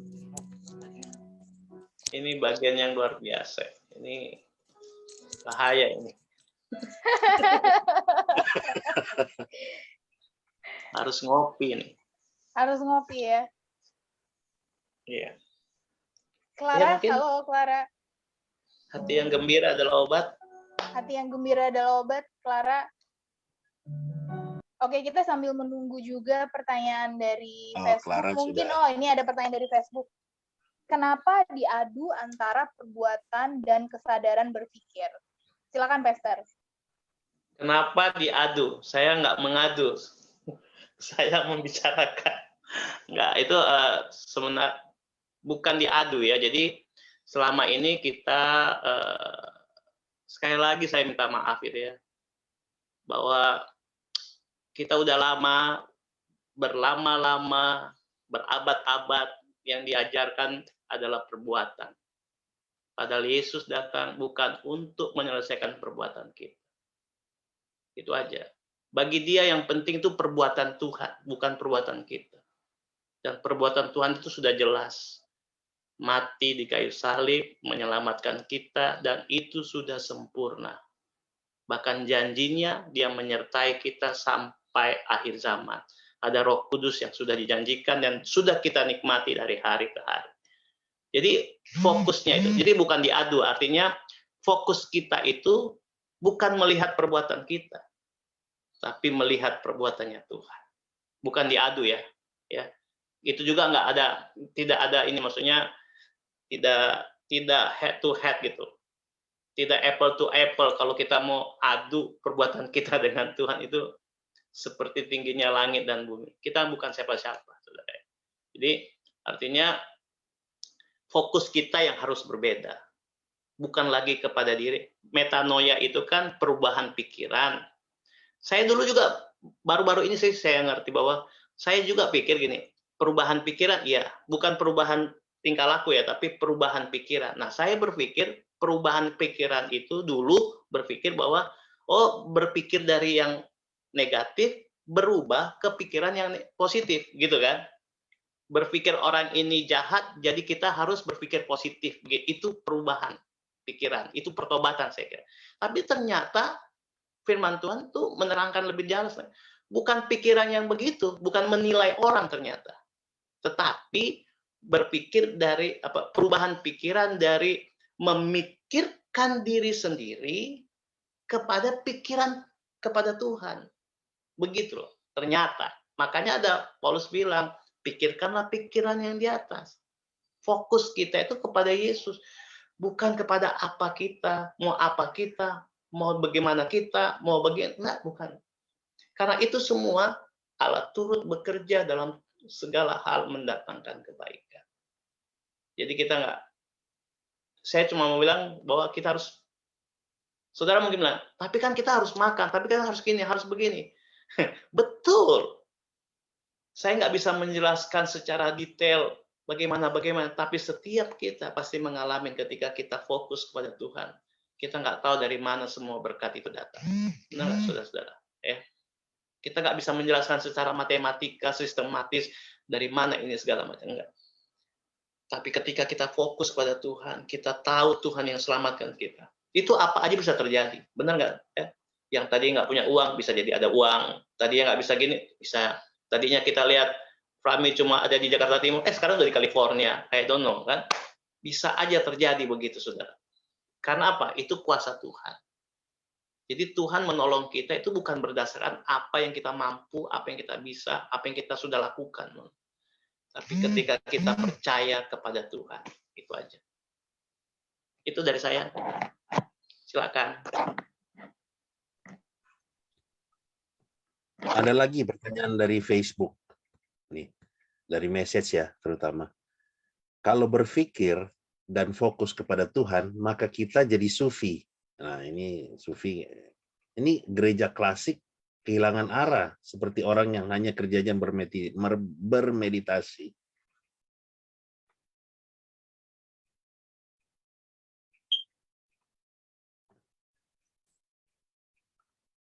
Oke. Saya merekomendasi halo, Pastor Stephen, silahkan. Ini ada pertanyaan. Belum di mute ini. Oke. Bagaimana itu? Ini ada ini kalau berpikir dan fokus kepada Tuhan saja, maka kita ini menjadi sufi, orang-orang yang hanya bermeditasi maksudnya. Dan inilah gereja klasik juga melakukan seperti ini dulu, dan seperti ada orang yang kerjanya hanya bermeditasi gitu loh. Oh, ya itu kan kalau kita bilang begitu ya itu yang kita pikirkan ternyata. Berfokus pada Kristus itu seperti yang kita pikir. Nah, yang saya maksudkan itu bukan apa yang kita pikirkan, tetapi apa yang Tuhan sudah berikan, apa yang Tuhan sudah lakukan. Gitu. Yesus itu datang ke dunia, Tuhan ya, jadi Tuhan kan kalau dia bertemu langsung dengan kita, kita semua mati karena kemuliaannya luar biasa. Tapi dia menjelma jadi manusia, ya, yang namanya Yesus lewat lahir di kandang domba dan bla bla bla terus gitu, saudara, mati di kayu salib, supaya kita bisa mengenal dia secara pribadi.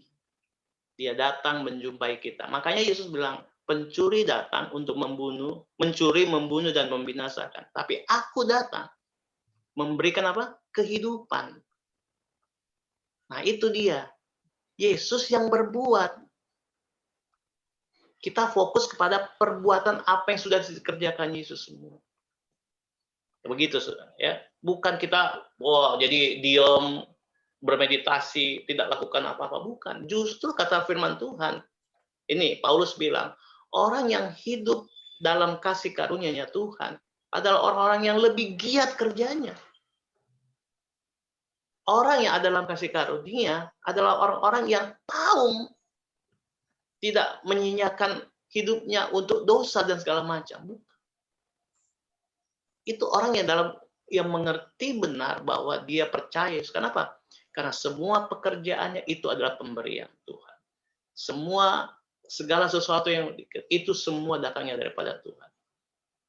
Tapi dikerjakan bukan dengan tuntutan. Nah, itu bedanya. Tidak dikerjakan dengan, kita beribadah bukan karena tuntutan harus untuk begini, begini, begini, bukan. Tapi kita datang melakukan itu semua karena kita sudah menerima kemurahan Tuhan, sudah menerima kasih Tuhan. Ini adalah respon kita. Ini adalah apa ya? Ya gimana orang yang dicintai itu dia akan jatuh cinta juga kan? Orang yang menerima kasih itu, saudara, saya bayangin. Kalau saya cuma gini ya, ingin membawa saudara, teman-teman semua coba bayangkan. Kita ini nggak layak loh untuk hidup. Untuk hidup saja nggak layak. Untuk bisa ada sekarang ini nggak layak. Karena firman Tuhan semua berkata, semua sudah berdosa dan kehilangan kemuliaan. Tapi luar biasanya, ya, itu kan pernyataan Tuhan itu. Tapi Tuhan pun punya inisiatif untuk menyelamatkan kita. Dia tinggalkan surga loh. Ya kan? Dia kasih perumpamaan itu kepada domba. Gembala yang baik itu meninggalkan 99 dombanya untuk mencari satu yang hilang. Dia menggambarkan itu, saudara. Ya, menggambarkan betapa perjuangannya, bukan perjuangan kita. Kita banyak salah, kita berdosa, tapi dia yang berjuang. Dia tinggalkan tahta. Itu saya harusnya sudah membuat kita begini, saudara. Wow, Tuhan itu. Itu akan membuat setiap harimu akan Tuhan, Tuhan, dan Tuhan, Tuhan, Tuhan terus. Bukan semedi, bukan bersemedi, bukan. Tapi coba, saudara, engkau nggak layak, saya nggak layak. Saya sampai hari ini pun masih jatuh dalam dosa. Dan tidak ada satupun di antara kita yang bisa bilang, besok saya nggak jatuh dalam dosa. Besok nggak mungkin saya. Nggak ada. Tidak ada jaminan untuk itu semua. Tapi lihat, yang kita baca, sementara kita masih durhaka pun, dia sudah menyelamatkan kita. Dia tinggalkan sorga, turun ke kandang Bethlehem, jadi hina, mati sebagai orang yang berdosanya luar biasa. Kenapa harus salib, saudara? Kenapa harus salib? Karena cuma salib, hukuman yang tidak ada lagi pengampunan. Kalau saudara di penjara, saudara bisa dikeluar dengan tebusan. Tapi kalau sudah digantung di salib, itu artinya mati. Tidak ada lagi pengampunan. Dan Yesus mau menanggung itu semua. Dia putra raja, dia anak Allah, tapi dia menanggung semua isi dosa. Bukan hanya yang kemarin, dosa yang kemarin, tapi dosa yang kemarin, dosa yang dulu, dosa latar belakang lu. Sekarang bahkan yang akan datang, kata firman, bukan kata saya loh. Dia sekali mati untuk selama-lamanya. Pengorbanannya sudah sempurna. Makanya dibilang sudah tidak ada lagi pengorbanan yang lain selain pengorbanan Yesus. Nah, kalau kita tambah dengan perbuatan baik kita, ini yang membuat kita masuk surga, ini yang membuat kita diberkati, ini yang membuat. Jadi apa itu perbuatan Tuhan? Ya, kan begitu kan logikanya itu. Kalau kita menambah perbuatan Tuhan dengan doa kita, bukan saya menentang doa ya. Saya masih berdoa, saya tetap berdoa sebagai permintaan saya, sebagai ucapan syukur saya. Tapi kalau kita membuat doa menjadi syarat kita untuk masuk surga, untuk diselamatkan, pelayanan menjadi syarat kita untuk berkenan kepada Tuhan. Kalau perbuatan baik kita menjadi syarat untuk kita diberkenan kepada Tuhan, itu kita sedang menambah perbuatan-perbuatan Tuhan. Dan itu sama dengan kita nggak percaya pada kuasa salib itu. Pada karya yang Tuhan sudah berikan 2000 tahun yang lalu bagi kita. Dan banyak orang lakukan itu saja. Saya tidak menentang gereja, saya tidak menentang pelayanan. Tapi dirubah itu cara berpikirnya. Bukan untuk mencari perkenanan lagi.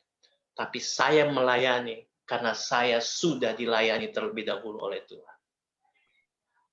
Haleluya. Haleluya. Ini sesi ketiga ini. Ya. Nanti kopi nyambung. Aduh, itu ya. Ya banyak hal ya sebenarnya.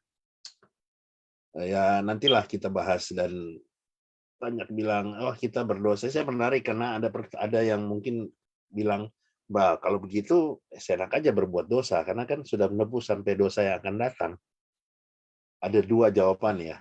Dosa itu segala sesuatu yang bukan dari iman. Alkitab yang bilang, segala sesuatu yang bukan berasal dari iman adalah dosa. Anda masih bisa berdosa? Masih. Besok, Anda khawatir anak Anda ketabrak aja itu udah berdosa. Karena nggak percaya sama Tuhan. Kan? Jadi ya oke lah. Tapi nanti next kita mungkin akan bahas dan nanti kontak-kontak lebih lanjut dengan Pastor Stephen.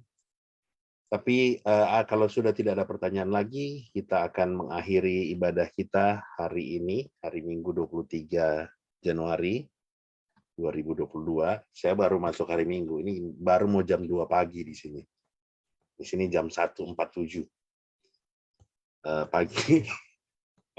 Ya, dan kita akan mengakhiri dan kembali. Maaf nih, Bro. Pastor Stephen, kita minta untuk tutup kita dalam doa, sekalian doa berkat.